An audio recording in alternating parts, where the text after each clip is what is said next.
நேற்று அதிமுகவினுடைய செயற்குழு கூட்டம் நடைபெற்றது. இந்த கூட்டத்தில் சுமார் 40 நிமிடங்கள் எடப்பாடி பழனிசாமி அவர்கள் தன்னுடைய செயற்குழு உறுப்பினர்களிடம் பேசியிருக்கின்றார். அதில் பல்வேறு விஷயங்கள் பேசியிருக்கிறார். மிக முக்கியமாக அதிமுக பாஜகவுடன் கூட்டணி வைத்தது ஏன் என்ற விளக்கத்தை அவர் கொடுத்திருக்கிறார். அதிலும் முக்கியமாக இந்த முடிவை நாம் கிட்டத்தட்ட ஒரு ரகசியம் என்பது போல திடீரென்று எடுக்க வேண்டிய முடிவு முன்கூட்டியே உங்களுக்கு தெரிவிக்காமல் நான் இந்த முடிவு எடுத்ததற்கு காரணம் இருக்கிறது என்றும் அவர் விளக்கம் கொடுத்திருக்கிறார். நான் டெல்லி சென்று கூட்டணி தொடர்பாக பேசுவதோ அல்லது நமது கூட்டணி உறுதியாவதோ பொதுவெளியில் முன்கூட்டியே கசிந்திருந்தால் அதனை தடுப்பதற்கு திமுக தலைவர் மு.க.ஸ்டாலின் அவர் முட்டுக்கட்டை போட்டிருப்பார். அவர் ஏதாவது ஒரு ரூபத்திலே இதனை தடுத்திருப்பார். ஏனென்றால் அதிமுக பாஜகவுடன் கூட்டணி வைப்பதை அவர் விரும்பவில்லை என்றெல்லாம் தன்னுடைய அந்த செயற்குழு கூட்ட நிர்வாகிகளிடம் பேசியதாக நமக்கு தகவலாக கிடைக்கப்பட்டுள்ளது.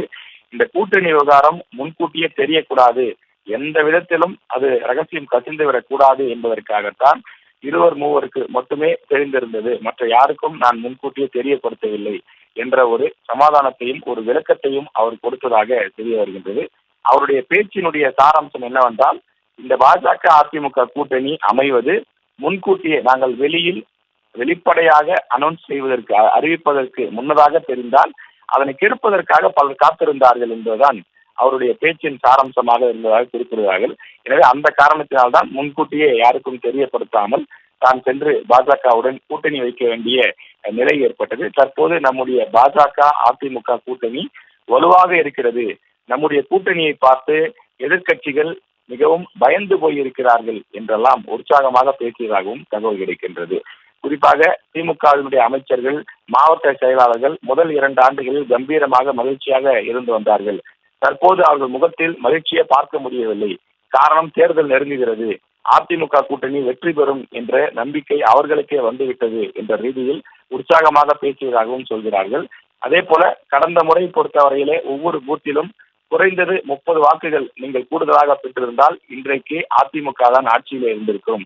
சுமார் 1.25 லட்சம் வாக்குகள் வித்தியாசத்தில் தான் நாம் ஆட்சியை கோட்டை விட்டோம். எனவே இந்த முறை நாம் வலுவாக செயல்பட்டு ஆட்சியை பெறுவதற்கு தேவையான நடவடிக்கைகளை செய்ய வேண்டும். அதற்கு பூத் கமிட்டி மிக மிக முக்கியம்.